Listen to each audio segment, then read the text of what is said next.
Assalomu alaykum qadrli treyderlar. Demak, davom etamiz. William Gann texnikasi bo'yicha demak bugun 3 ta instrument ko'ramiz. Tilla bilan boshlaymiz har doimgidek. Demak, tillada по-прежнему bu aytganim bo'yicha men bir necha efirlardan beri aytib kelaman. Bozori demak 5182 ga taxminim bo'yicha kelishini va bu prognozini men уже bu yerda bergan edim. Esingizda bo'lsa, что bozor retestdan keyin sekin asta keyingi уже уровеньga borishini taxmin qilgan edim. Va уже bozor shu yoqqa qarab harakatlanyapti. Taxminim bo'yicha bugun erta bozor уже D1 grafiki bu 5182 ga demak borishi mumkin. Bu kvadrat Gann bo'yicha demak tahlil 1 soatlik time frame'da kvadrat bo'yicha kecha aytgan edim.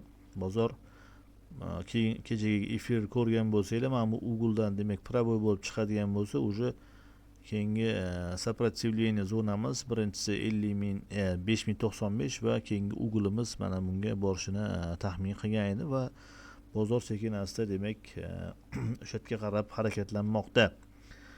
Xo'p, korobkaga o'tamiz.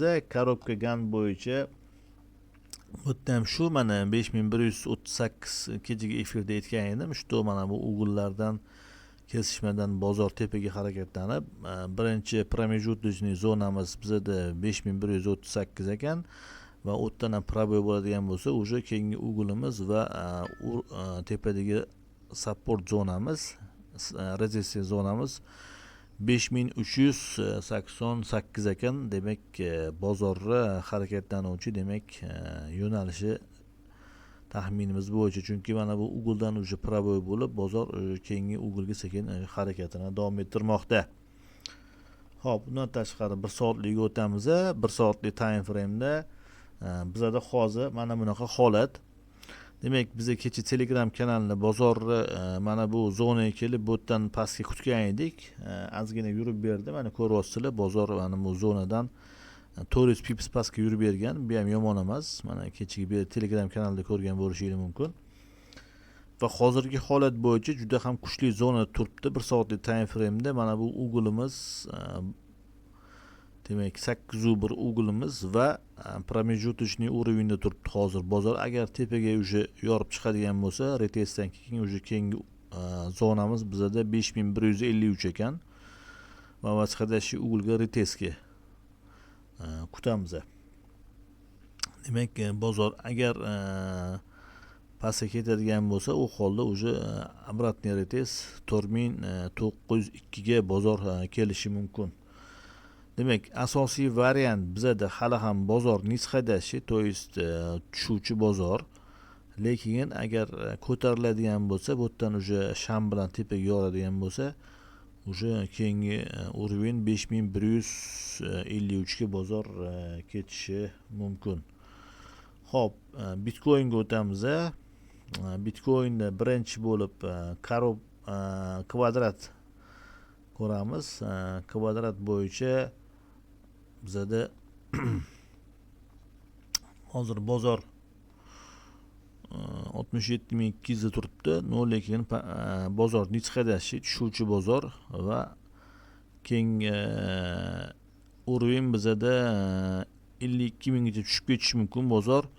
Agar bozor bunaqa yana zakrepleniya bo'ladigan bo'lsa, u holda 52000 gacha bozor demak pastga tushib ketishi mumkin. D1 grafikida 4 soatlik time frame'ga o'tadigan bo'lsak, bizda o'sha hali ham zonalar aktiv.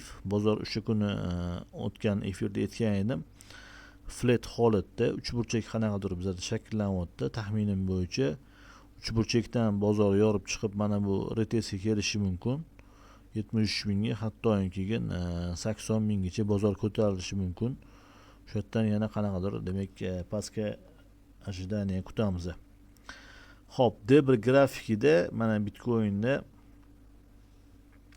korobka sistemasi bo'yicha mana bunaqa holat bo'lyapti va korobka sistemasi bo'yicha biza падение bu yerda ham 59000 ga ekan. 59000 ga bozor kelishini taxmin qilamiz. Lekin bu qanaqa ko'rinishda bo'lishi mumkin? Boyagi 4 soatlik time frame hisobga olganda bozor qanaqadir korreksiyadan vaqt bo'yicha zonaga kelib o'sha yerdan keyin sekin orqaga razvorot olishi mumkin. Va oxirgi instrument bizada S&P 500 mana bir haftalik grafikini ko'rsatyapman. S&P 500 grafikida mana bu biza kecha analiz qilganda ko'rdik, juda ham chiroyli ishlagan. Mana bu padiniyani ko'ryapsizlar. Mana bu padiniya pandemiyada 2020-yilda bo'lgan retest bo'layotgan joyini qaranglar. Chotki gan sistemasi bo'yicha shu zonadan bozor demak ko'tarilib ketgan. Mana datasi ham turibdi. 2020-yilda kuchli fond bozori qulagan pandemiyada va bundan so'ng bozor yana ko'tarilib demak uровень demak ko'tarilgan va shuni ham ko'rishimiz mumkin. Agar